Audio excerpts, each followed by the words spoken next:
ಎಲ್ರಿಗೂ ನಮಸ್ಕಾರ. ನನ್ನ ಹೆಸರು ಡಾಕ್ಟರ್ ಬನ್ಸೂರ್ ಅಲಿ ಅಂತ. ನಾನು ಮೆಡಿಕಲ್ ಗ್ಯಾಸ್ಟ್ರೋಎಂಟ್ರಾಲಜಿಸ್ಟ್. ನಮ್ಮ ಸ್ಪೆಷಾಲಿಟಿ ಕರಳು, ಲಿವರ್, ಪ್ಯಾಂಕ್ರಿಯಾಸ್ ಇದ್ರ ಬಗ್ಗೆ ಸೂಪರ್ ಸ್ಪೆಷಾಲಿಟಿ ಡೀಲ್ ಮಾಡುತ್ತೆ. ನಾವು ಇದ್ರ ಬಗ್ಗೆ ಸ್ಪೆಷಲೈಸೇಷನ್ ಮಾಡಿರ್ತೀವಿ. ಸೊ ಇವತ್ತು ನಾವು BP ನ್ಯೂಸ್ ಚಾನಲ್ದು ಹೆಲ್ತ್ ಟಾಕಲ್ಲಿ ಸ್ವಲ್ಪ ಹೆಪಟೈಟಿಸ್ ಬಿ ಬಗ್ಗೆ ತಿಳ್ಕೊಳ್ಳೋಣ. ಹೆಪಟೈಟಿಸ್ ಬಿ ಅಂದರೆ ಲಿವರ್ಗೆ ಸಂಬಂಧಪಟ್ಟಿದ್ದ ವೈರಸ್. ಸೊ ಈ ವೈರಸ್ ನಮ್ಮ ಇಂಡಿಯಾದಲ್ಲಿ throughout the country, all over the country equal ಆಗಿ ಇದೆ. ಇನ್ಸಿಡೆನ್ಸ್ ಅಂದರೆ ಎಷ್ಟು ಜನರಿಗೆ ಆಗುತ್ತೆ, ಅದು ಹೆಂಗಾಗುತ್ತೆ, ಅದರಿಂದ ಸಿಂಪ್ಟಮ್ಸ್ ಏನು ಬರುತ್ತೆ, ನೀವು ಹೆಂಗೆ ತಿಳುವಳಿಕೆ ಅದ್ರ ಬಗ್ಗೆ ಇದು ಮಾಡ್ಕೋಬೋದು, ಅಂದರೆ ತಿಳ್ಕೊಬೋದು, ಅದ್ರ ಬಗ್ಗೆ ಸ್ವಲ್ಪ ಮಾತಾಡೋಣ. ಸೊ ಹೆಪಟೈಟಿಸ್ ಬಿ ಅನ್ನೋದು ಒಂದು ವೈರಸ್. ಅದಕ್ಕೆ ನಾವು ವೈರಸ್ ಅಂದರೆ ನಿಮಗೆ ಗೊತ್ತಿರ್ಬೋದು, ಹೆಂಗೆ ಕೋವಿಡ್ ವೈರಸ್ ಇತ್ತು, HIV ವೈರಸ್ ಇತ್ತು, ಆ ಥರನೇ ಇದು ಒಂದು ವೈರಸ್. ಬ್ಯಾಕ್ಟೀರಿಯಾ ಬೇರೆದಿರುತ್ತೆ, ವೈರಸ್ ಬೇರೆದಿರುತ್ತೆ. ಸೊ ಇದು ವೈರಸ್. ಸೊ ಇದು ಹೆಂಗೆ ಸ್ಪ್ರೆಡ್ ಆಗುತ್ತೆ ಅಂದರೆ ಬ್ಲಡ್ಡಲ್ಲಿ it is always through blood, ಅಂದರೆ ರಕ್ತ ಟಚ್ ಆದರೆ ಮಾತ್ರ ಬರುತ್ತೆ. ಇನ್ನೊಂದು ಸೆಕ್ಷುವಲ್ ಟ್ರಾನ್ಸ್ಮಿಷನಿಂದ ಬರ್ಬೋದು. ಸೊ ಇದೆರಡೇ most common routes of transmission, ಅಂದರೆ ಅಂದರೆ ಸ್ಪ್ರೆಡ್ ಆಗೋದು. ಈ ವೈರಸ್ ಎಕ್ಸ್ಕ್ಲೂಸಿವ್ ಆಗಿ ಲಿವರ್ ಮೇಲೇ ಎಫೆಕ್ಟ್ ಮಾಡುತ್ತೆ. ರೇರ್ಲಿ ಭಾಳ ಕಡಿಮೆ ಸಾರಿ ಕಿಡ್ನಿ ಮೇಲೆ ಎಫೆಕ್ಟ್ ಮಾಡ್ಬೋದು. ಬಟ್ ಈ ವೈರಸ್ಸಿಂದ 90% ಆಫ್ ಟೈಮ್ಸ್ ಲಿವರ್ ಎಫೆಕ್ಟ್ ಆಗುತ್ತೆ. ಲಿವರ್ ಎಫೆಕ್ಟ್ ಆದಾಗ ಏನೇನಾಗ್ಬೋದು, ಒಂದು ಲಿವರ್ ಸ್ವೆಲ್ಲಿಂಗ್ ಆಗ್ಬೋದು, ಫ್ಯಾಟಿ ಲಿವರ್ ಆಗ್ಬೋದು, ಅದರಲ್ಲಿ ಸಿಂಪ್ಟಮ್ಸ್ ಬರಲ್ಲ. ನೆಕ್ಸ್ಟ್ ಜಾಂಡಿಸ್ ಬರ್ಬೋದು, ಡೀಪ್ ಜಾಂಡಿಸ್ ಬಂದಾಗ ಅದನ್ನು ಪೇಷಂಟ್ ಭಾಳ ವೀಕ್ನೆಸ್ ಆಗುತ್ತೆ, ಪೇಷಂಟ್ಗೆ ಜ್ವರ ಬರುತ್ತೆ, ಫೀವರ್ ಬರುತ್ತೆ, ವಾಂತಿ ಸೆನ್ಸೇಷನ್ ಆಗುತ್ತೆ. ಈ ಥರ ಸಿಂಪ್ಟಮ್ಸ್ ಬಂದಾಗೂ ಇಮಿಡಿಯೇಟ್ಲಿ ಈ ವೈರಸ್ ಟೆಸ್ಟ್ ಮಾಡಿಸ್ಬೇಕು. ಇನ್ನೊಂದು ಲಾಸ್ಟಿಗೆ ಎಲ್ಲರಿಗಿಂತ ಡೇಂಜರಸ್ ಅಂದರೆ ಲಿವರ್ ಫೇಲ್ಯೂರ್ ಆಗುತ್ತೆ, ಲಿವರ್ ಫೇಲ್ ಆಗಿಬಿಡುತ್ತೆ. ಇದನ್ನು ಕಂಪಲ್ಸರಿ ಎಮರ್ಜೆನ್ಸಿ ಥರ ಟ್ರೀಟ್ ಮಾಡಬೇಕು. ಇನ್ನೊಂದು, ಸೊ ಅದಕ್ಕೆ ಸಿಂಪ್ಟಮ್ಸ್ ಅನ್ನೋದು ಒಂದು 30% ಜನರಿಗೆ ಎಫೆಕ್ಟ್ ಆಗಿದ್ದವ್ರಿಗೆ ಸಿಂಪ್ಟಮ್ಸ್ ಬರ್ತವೆ. ಸಿಂಪ್ಟಮ್ಸ್ ಅಂದರೆ ಅದರ ಜಾಂಡಿಸ್ ಬರ್ಬೋದು, ಜ್ವರ ಬರ್ಬೋದು, ವೀಕ್ನೆಸ್ ಬರ್ಬೋದು, ಲಿವರ್ ಫೇಲ್ಯೂರ್ ಆಗ್ಬೋದು. ಈ ಥರ ಒಂದು 30% ಜನರಿಗೆ ಬರುತ್ತೆ. ಒಂದು 70% ಜನರಿಗೆ ಏನು ಸಿಂಪ್ಟಮ್ಸ್ ಬರಲ್ಲ. ಅದಕ್ಕೆ ಅವ್ರಿಗೆ ಗೊತ್ತಾಗಲ್ಲ, ಬ್ಲಡ್ಡಲ್ಲಿ ಇದ್ದರೂ ಗೊತ್ತಾಗಲ್ಲ. ಈಗ ನಾರ್ಮಲಾಗಿ ನಾವು ಬ್ಲಡ್ ಕೊಡೋಕೆ ಹೋಗ್ತೀವಿ, ಬ್ಲಡ್ ಟ್ರಾನ್ಸ್ಫ್ಯೂಷನ್ ಟೈಮಲ್ಲಿ, ಅವಾಗ ಈ ಬ್ಲಡ್ ಟೆಸ್ಟ್ ಮಾಡ್ತಾರೆ. ಇದರಲ್ಲಿ ಕಂಪಲ್ಸರಿ ವೈರಸ್ ಟೆಸ್ಟ್ ಮಾಡ್ತಾರೆ. ಅವಾಗ ಹಲವಾರು ಜನರಿಗೆ ಆ ಟೈಮಲ್ಲಿ ಗೊತ್ತಾಗುತ್ತೆ. ಸೊ ಒಂದು ಸಲ ಗೊತ್ತಾದ ಮೇಲೆ ಅದನ್ನು ಕೆಲವು ಟೆಸ್ಟ್ಗಳಿದ್ದಾವೆ, ಅದನ್ನು ಮಾಡಿಸ್ಲೇಬೇಕು. ಅದು ಕಂಪಲ್ಸರಿ ಮಾಡಿಸಿ ಆ ಟೆಸ್ಟ್ಗಳಲ್ಲಿ ಜಾಸ್ತಿ DNA ವೈರಸ್ ಕ್ವಾಂಟಿಟಿ, ಅಂದರೆ ವೈರಲ್ ಲೋಡ್ ಜಾಸ್ತಿ ಇದ್ದವ್ರಿಗೆ ಮಾತ್ರ ಟ್ರೀಟ್ಮೆಂಟ್ ಕೊಡ್ತೀವಿ. ಇಲ್ಲಾಂದರೆ ವರ್ಷ ಸ್ಕ್ರೀನಿಂಗ್ ಥರ ಬ್ಲಡ್ ಟೆಸ್ಟ್ ಮಾಡ್ಕೊತ ಇರಬೇಕು. Hepatitis B DNA virus test ಅಂತಾರೆ ಅದಕ್ಕೆ.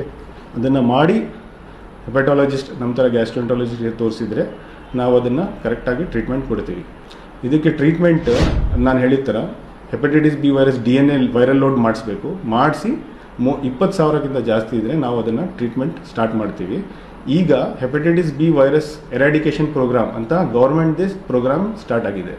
ಸೊ ಅದರಲ್ಲಿ ನಿಮಗೆ ಹೆಪಟೈಟಿಸ್ ಬಿಗೆ ಸಂಬಂಧಪಟ್ಟಿದ್ದ ಟ್ರೀಟ್ಮೆಂಟ್ ಟ್ಯಾಬ್ಲೆಟ್ಸ್ ಗೌರ್ಮೆಂಟ್ ಸಪ್ಲೈನೂ ಇದೆ. ಸೊ ಅದನ್ನು ನೀವು ಗೌರ್ಮೆಂಟಿಂದ ಯೂಟಿಲೈಸ್ ಮಾಡ್ಕೋಬೋದು. ಸೊ ಇದು ಭಾಳ ಇಂಪಾರ್ಟೆಂಟ್. ಒಂದು ಸಲ ಟ್ರೀಟ್ಮೆಂಟ್ ಸ್ಟಾರ್ಟ್ ಮಾಡಿದ ಮೇಲೆ ಅದನ್ನು ನಾವು ಕಂಟ್ರೋಲ್ ಮಾಡಬಹುದು. ಲಿವರ್ ಫೇಲ್ ಆಗೋ ಮುಂಚೆ ಸ್ಟಾರ್ಟ್ ಮಾಡಬೇಕು. ಸೊ ಅದನ್ನು ನೀವು ಎಷ್ಟು ಜಲ್ದಿ ತಿಳ್ಕೊತೀರಾ ಅಷ್ಟು ಒಳ್ಳೆಯದು. ಈಗ ಇದು ಹೆಪಟೈಟಿಸ್ ಬಿ ವೈರಸ್ ಒಂದು ಸಲ ಮನೆಗೆ ಒಬ್ಬರಿಗೆ ಬಂದರೆ ಮನೆಯಲ್ಲಿ ಅವ್ರ ರಕ್ತ ಸಂಬಂಧಿಕರು ಇದ್ದರು ಎಲ್ಲರೂ ಮಾಡಿಸ್ಕೋಬೇಕು. ಬ್ಲಡ್ ಟೆಸ್ಟ್ ಮಾಡಿಸಿ ಯಾರ್ಯಾರಿಗೆ ಪಾಸಿಟಿವ್ ಇದೆ ಅವ್ರಿಗೆ ಸೇಮ್ ನಾನು ಹೇಳಿದ ಥರ ಟ್ರೀಟ್ಮೆಂಟ್ ಮಾಡಬೇಕು. ನೆಗೆಟಿವ್ ಇದ್ದವ್ರಿಗೆ, ಅಂದರೆ ವೈರಸ್ ನೆಗೆಟಿವ್ ಇರಬೇಕು, ಟೆಸ್ಟ್ ನೆಗೆಟಿವ್ ಬರಬೇಕು, ಅವ್ರಿಗೆ ವ್ಯಾಕ್ಸಿನೇಷನ್ ಅಂತ ಮಾಡಿಸ್ಕೋಬೇಕು. 3 ಡೋಸಸ್ ಹಾಕ್ಸ್ಕೋಬೇಕು. ಈಗ 1 ತಿಂಗಳು ಬಿಟ್ಟು, ಆಮೇಲೆ 6 ತಿಂಗಳು ಬಿಟ್ಟು 3 ಡೋಸಸ್ ಹಾಕ್ಸ್ಕೋಬೇಕು. ಹಾಕ್ಸ್ಕೊಂಡ್ರೆ ನೀವು ಸೇಫ್ ಆಗಿಬಿಡ್ತೀರ. ಅದಕ್ಕೆ ನಿಮಗೆ ವೈರಸ್ ಯಾವ ರೂಟಂದು ಬರಲ್ಲ ನಿಮಗೆ. ಈಗ ಗೌರ್ಮೆಂಟ್ ಈ ವೈರಸ್ ಪ್ರಿವೆನ್ಷನ್ಗೆ ಚಿಕ್ಕ ಮಕ್ಕಳಿಗೆ ಹುಟ್ಟಿದಾಗಿಂದನೇ ವ್ಯಾಕ್ಸಿನೇಷನ್ ಸ್ಟಾರ್ಟ್ ಮಾಡಿಬಿಡ್ತಾರೆ. ಅದು ಪೋಲಿಯೋ ಥರ, ಹೆಂಗೆ ಪೋಲಿಯೋ ಎರಾಡಿಕೇಷನ್ ಪ್ರೋಗ್ರಾಮ್ ಇದೆ, ಹೆಪಟೈಟಿಸ್ ಬಿ ಎರಾಡಿಕೇಷನ್ ಪ್ರೋಗ್ರಾಮು ಆ ಥರನೇ ಗೌರ್ಮೆಂಟ್ ಸ್ಟಾರ್ಟ್ ಮಾಡಿದೆ. ಸೆಂಟ್ರಲ್ ಗೌರ್ಮೆಂಟ್ ಸ್ಕೀಮ್ ಇದು. ಇದರಿಂದ ಎಲ್ಲ ಮಕ್ಕಳಿಗೆ ವ್ಯಾಕ್ಸಿನೇಷನ್ ಹಾಕ್ತಾ ಇದ್ದಾರೆ. ಬಟ್ ಇದು 13 ವರ್ಷದಿಂದನೇ ಆಗ್ತಾಯಿದೆ. ಅದ್ರ ಮುಂಚೆ ಯೂನಿವರ್ಸಲ್ ವ್ಯಾಕ್ಸಿನೇಷನಲ್ಲಿ ಅದನ್ನು ಇನ್ಕ್ಲೂಡ್ ಮಾಡಿದ್ದಿಲ್ಲ. ಈಗ 13 ವರ್ಷಕ್ಕಿಂತ ಮುಂಚೆ ಯಾರ್ಯಾರು ಹೆಪಟೈಟಿಸ್ ಬಿ ಇಂದ ಎಫೆಕ್ಟ್ ಆಗಿದ್ದಾರೆ ಮನೆಯಲ್ಲಿ, ಅವರೆಲ್ಲ ವ್ಯಾಕ್ಸಿನೇಷನ್, ಮನೆಗೆ ಸಂಬಂಧಪಟ್ಟವರೆಲ್ಲರೂ ವ್ಯಾಕ್ಸಿನೇಷನ್ ಹಾಕ್ಸ್ಕೋಬೇಕು. ಫಸ್ಟ್ ಟೆಸ್ಟ್ ಮಾಡಿಸ್ಕೋಬೇಕು. ನೆಗೆಟಿವ್ ಇದ್ದವರು ವ್ಯಾಕ್ಸಿನೇಷನ್ ಹಾಕ್ಸ್ಕೋಬೇಕು. ಹೆಪಟೈಟಿಸ್ ಬಿ ಸ್ಪ್ರೆಡ್ ಆಗೋದು ಮೋಸ್ಟ್ ಕಾಮನ್ ರೂಟ್ಸ್ ಹೇಳ್ತೀನಿ ನಿಮಗೆ. ತಾಯಿಯಿಂದ ಮಕ್ಕಳಿಗೆ ಹೆರಿಗೆ ಟೈಮಲ್ಲಿ ನಮ್ಮ ಇಂಡಿಯಾದಲ್ಲಿ ಮ್ಯಾಕ್ಸಿಮಮ್ ಟ್ರಾನ್ಸ್ಮಿಷನ್ ಆಗೋದು ಹೆರಿಗೆ ಟೈಮಲ್ಲಿ, ತಾಯಿಯಿಂದ ಮಕ್ಕಳಿಗೆ. ಸೊ ಎಲ್ಲ ತಾಯಿ ಈಗ ನೌಡೇಸ್ ಪ್ರೆಗ್ನೆನ್ಸಿಯಲ್ಲಿ ಎಲ್ಲರಿಗೂ ಟೆಸ್ಟ್ ಮಾಡಿಸ್ತಾರೆ.